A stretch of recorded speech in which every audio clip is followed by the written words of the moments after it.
There are two ways to compute n choose k. Way number one is by using this formula. So for example, if we want to compute 4 choose 2, we just do 4 factorial over 4 minus 2 factorial times 2 factorial, and we end up getting 24 over 2 times 2, which is 6. That's way one. Way two is we use Pascal's triangle. Notice 4 choose 2 is here in Pascal's triangle, and that matches up with 6, which is the same number that we got before. And by the way, if you don't know how Pascal's triangle works, the pattern is that you add the two numbers above to get the next number, the one below. Now, your high school teacher probably taught you this trick that it works, but I doubt that they taught you why it works. That's what we're going to investigate today.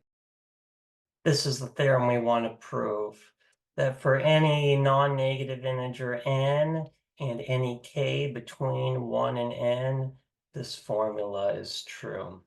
For example, if n equals 3 and k equals 2, then our formula becomes 3 choose 1 plus 3 choose 2 equals 4 choose 2, which agrees with what we're doing here.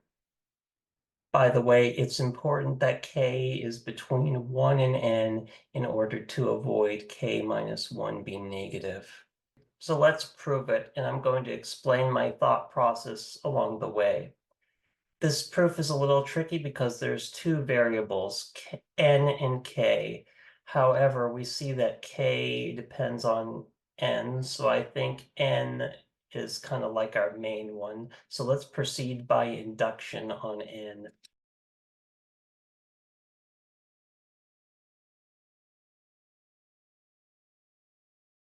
So first, let's do our base case.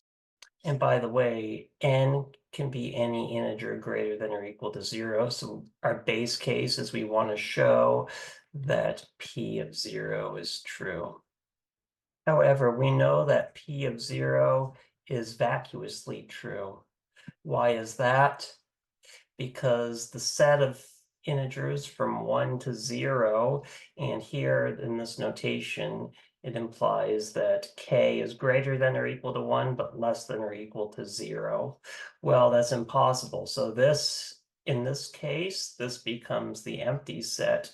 And so if you have some statement for all k in the empty set, blah, blah, blah, well, it's true for everything in the empty set. So this verifies the base case. Now our inductive step. We want to assume our formula is true for some fixed n. So let me copy paste this. And we want to show it's true for n plus 1 as well.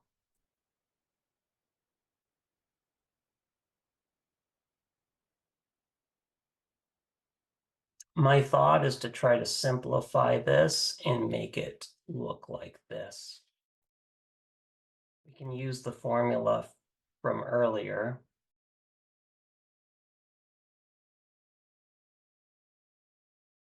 And now n plus 2 factorial, well, we can write that as n plus 2 times n plus 1 factorial.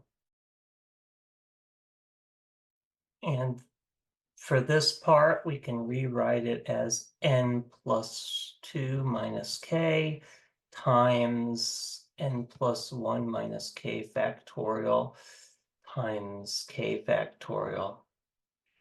By the way, when working with factorials, we have to be very careful that when we apply the rule that this turns into this times this. Remember, you can't go lower than 0 factorial. There's no negative 1 factorial, for instance. However, we know that this part is greater than or equal to 0 since n is greater than or equal to 0 and k is between 1 and n. Now, when I look at this part right here, what does this look similar to? Well, this is just n plus 1, choose k. So let's rewrite it. Okay, now it's not immediately clear to me how we're going to get this. However, what we could do is we could try to do this minus this and see if we get this. Okay, so let's try computing that. Let's try computing n plus 2, choose k, minus n plus 1, choose k, and see what we get. Well, n plus 2, choose k.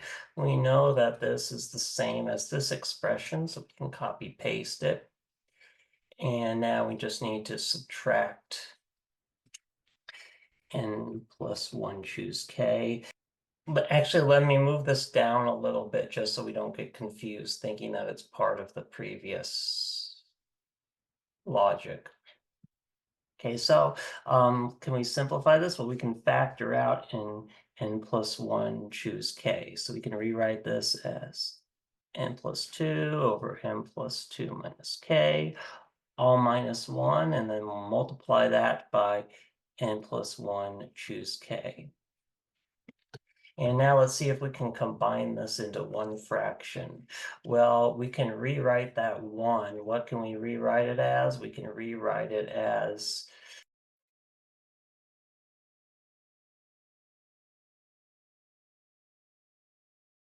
okay, and now let's combine these fractions. Okay, so what do we do next? Well, remember, we're trying to turn this guy into what? We're trying to turn it into n plus 1 over k minus 1. Let me copy paste that. So we want to show that this guy is equal to this. So we want to show that this guy is equal to what we got here. If we can do that, we're done with the proof. Well, let's simplify both sides and see if they're equal. The left side becomes n plus 1 factorial all over n plus 1 minus parentheses k minus 1 parentheses factorial times k minus 1 factorial. That's all in the denominator. And this part becomes n plus 1 factorial all over n plus 1 minus k factorial times k factorial. And we can divide both sides by n plus 1 factorial to make this expression simpler. We change these both to 1s. And also k and k factorial can cancel out. We can make this k a 1 if we change this to k minus 1 factorial. And next we can multiply both sides by k minus 1 factorial to get rid of these. And okay, this part we can simplify to, let's see, n plus 2 minus k. And hey, look, these are the same because n plus 2 minus k factorial equals n plus 2 minus k times n plus 1 minus k factorial. So we're done. Now, you might have noticed that we never used the inductive hypothesis. Well, it turned out we didn't need it after all. So doing a proof by induction is way overkill for this problem. However, I wanted to share with you my natural thought process, and my brain is already wired to try induction whenever I see a proof involving the natural numbers. There's more than one way to solve a problem, and you should do what comes most naturally to you, regardless of whether or not it ends up being the quickest or most efficient way in the end. Like and subscribe if this was helpful, and I'll see you in the next video.